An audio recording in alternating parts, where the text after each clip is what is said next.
दृष्टि the vision. Sir विकास दिव्य कीर्ति को आप सब जानते ही होंगे।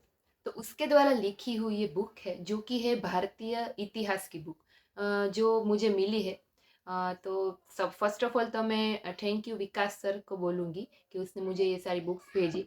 तो आज हम उसी का रिव्यू करने वाले हैं। तो शुरुआत करते हैं भारतीय इतिहास की बुक का कि इसमें अंदर क्या कंटेंट दिया गया है, पेजेस का मटेरियल कैसा है और टोटल कितने पेजेस है और कलरफुल एडिशन है या नहीं वो हम आगे जाके अंदर वीडियो में देखते हैं। तो चलिए मेरे साथ इस वीडियो में जुड़े रहिएगा और अगर आपको परचेस करनी हो तो मैं लिंक भी डिस्क्रिप्शन में ऐड कर देती हूँ, वहाँ से आप इसको ऑनलाइन परचेस भी कर सकते हैं। चलो हम देखते हैं आगे रिव्यू में।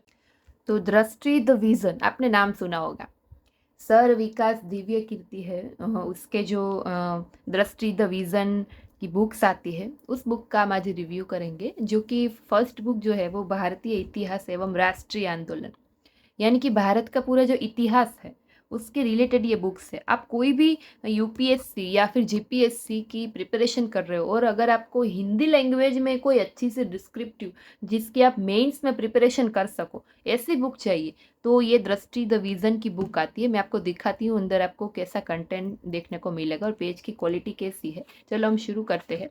सबसे पहले आप देखोगे तो आपको कलर देखते ही आपको रीडिंग करने का बहुत मन होगा, यानी कि मैं तो प्रीफर करती हूँ कि अगर कोई बुक है ना वो कलर एडिशन में हो ना तो उसका जो रीडिंग करने का मज़ा है वो अलग ही, यानी कि आप अट्रैक्ट होंगे और जब भी आप बुक से अट्रैक्ट होंगे तो आपको और ज़्यादा पढ़ने का मन करेगा। इसलिए देखो सबसे पहले है भारतीय इतिहास।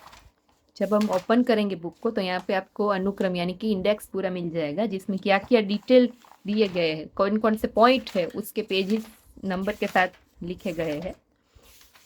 हम देखेंगे आगे।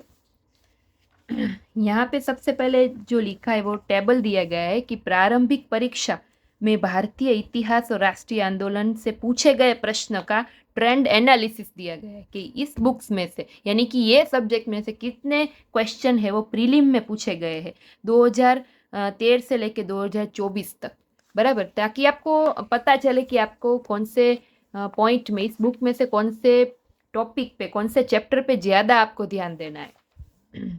और यहाँ पे जो मेंस में पूछे गए प्रश्न है कि मेंस में कौन से ज़्यादा क्वेश्चन पूछे जाते हैं या भारत के इतिहास में से, तो उसका एनालिसिस दिया गया है। ठीक है, सबसे पहले यहाँ से शुरू होता है खंड 1 जो कि है प्राचीन भारत का। आप देख सकते हैं इमेज कितनी अच्छी है। और पेज क्वालिटी की मैं अगर बात करूँ तो पेज क्वालिटी, इसकी पेज क्वालिटी भी दी बेस्ट है। आपको मज़ा आ जाएगा इसको पढ़ने में। कलरफुल एडिशन है और पेज क्वालिटी भी अच्छी है। ठीक है, प्राचीन भारत। प्राचीन भारतीय इतिहास के स्रोत एवं प्राग ऐतिहासिक काल यहाँ से शुरू होगा। और वैसे भी आपको पता है कि अगर आप कोई सेंट्रल गवर्नमेंट एग्जाम की प्रिपरेशन कर रहे हो, अभी तो जीपीएससी में भी ऐसा आ गया है कि आपको एनसीईआरटी ज़्यादा पढ़ना होता है। तो एनसीईआरटी अगर आप पढ़ना चाहते हो और वो भी हिंदी में, तो ये बुक को आप परचेस कर सकते हो। इसकी लिंक है वो मैं डिस्क्रिप्शन में ऐड कर देती हूँ, आप देख लेना, मैंने कर दी है ऐड, वहाँ से आप इसको ऑनलाइन परचेस कर सकते हैं। देख सकते हो यहाँ से प्राचीन भारत की पूरी डिटेल दी गई है। आपको कई सारे मैप, इमेजेस वो सब देखने को मिलेंगे इस बुक में। प्राचीन भारत इतिहास का विकास कैसे हुआ उसकी पूरी डिटेल दी गई है। फिर जब भी चैप्टर कोई पूर्ण होगा यानी कि कंप्लीट होगा, उसके पीछे यानी कि उसके एंडिंग में अभ्यास के प्रश्न, प्रीलिम के लिए जो प्रैक्टिस के क्वेश्चन है इस चैप्टर में से वो यहाँ पे दिए गए होंगे ताकि आप इसकी प्रैक्टिस कर सको। और साथ में ये लिखा भी है कि कौन कौन सी एग्जाम में ये पूछे गए और साथ में इसके आंसर भी दिए गए और यहाँ पे मेंस के लिए क्वेश्चन दिए गए। ठीक है, फिर दूसरा जो चैप्टर है वो है सिंधु घाटी सभ्यता। कई बार एग्जाम में पूछा जाता है। देखो यहाँ मैप दिया गया छोटा सा। ठीक है, फिर आगे दिखाऊं, यहाँ पे इसके जो प्रश्न है यानी कि प्रैक्टिस क्वेश्चन वो दिए गए, प्रीलिम के और मेंस के दोनों के, और आंसर भी दिए गए। ठीक, फिर यहाँ से थर्ड है वो वैदिक सभ्यता के बारे में चैप्टर है, यानी कि आप जब भी जो चैप्टर एंड करे पढ़ ले उसके प्रैक्टिस के क्वेश्चन आपको तुरंत ही मिल जाएंगे। ठीक है, फिर यहाँ पे Indian in the 6th century BC and foreign invasion, इसका चैप्टर है पूरा। प्राचीन भारत में धार्मिक आंदोलन, जैन धर्म, बौद्ध धर्म वो इसमें इंक्लूड हो जाएगा। मौर्य साम्राज्य, इसका पूरा चैप्टर दिया गया है।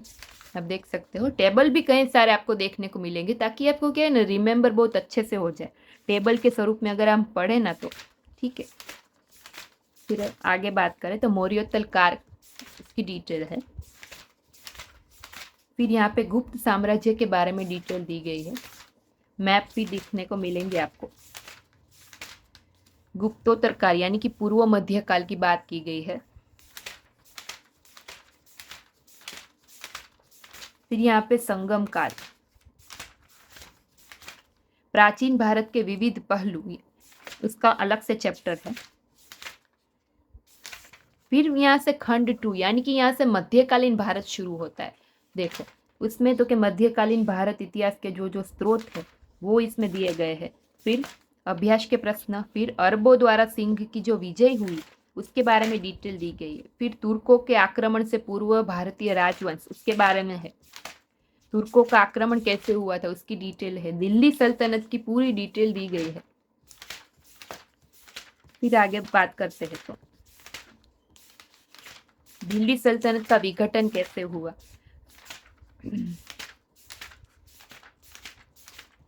फिर यहां से शुरू होगा सूफी एवं भक्ति आंदोलन। फिर मुगल काल, पूरा जो मुगल काल है उसमें कौन कौन से वंश हो गए, हुमायूं, अकबर, वो सब के बारे में डिटेल दी गई है। हल्दी घाटी युद्ध, बराबर, ये वो जहांगीर, वो सब आ जा, शाहजहां, पूरी डिटेल दी गई है। और वो भी कलर एडिशन। औरंगजेब,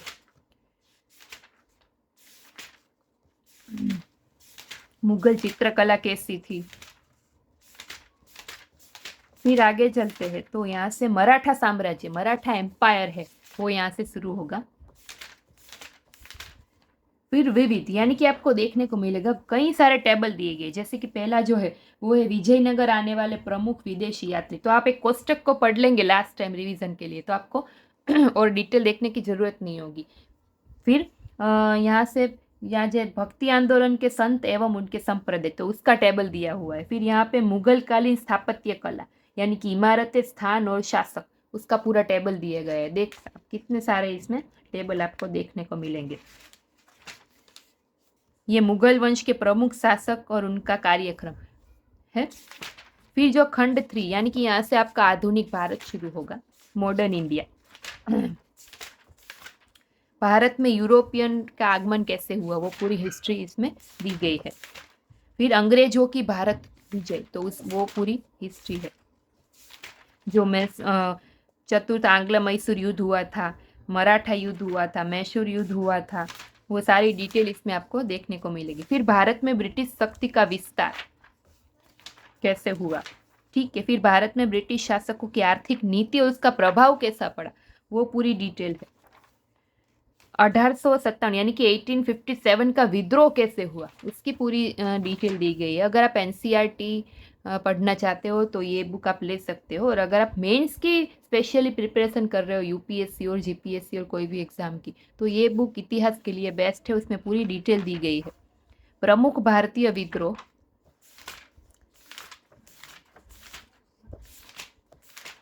फिर भारत में राजनीतिक चेतना का विकास, फिर कांग्रेस की स्थापना से पूर्व राजनीतिक संस्था है, राष्ट्रीय आंदोलन,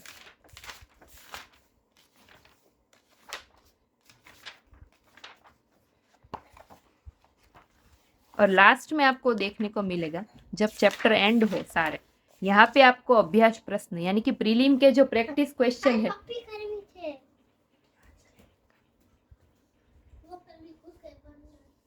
अभ्यास के जो प्रश्न है यानी कि प्रीलिम के जो पूरा पेपर है उसका प्रैक्टिस के लिए क्वेश्चन दिए गए, सारे चैप्टर के एक साथ यहाँ पे दिए गए, देखो,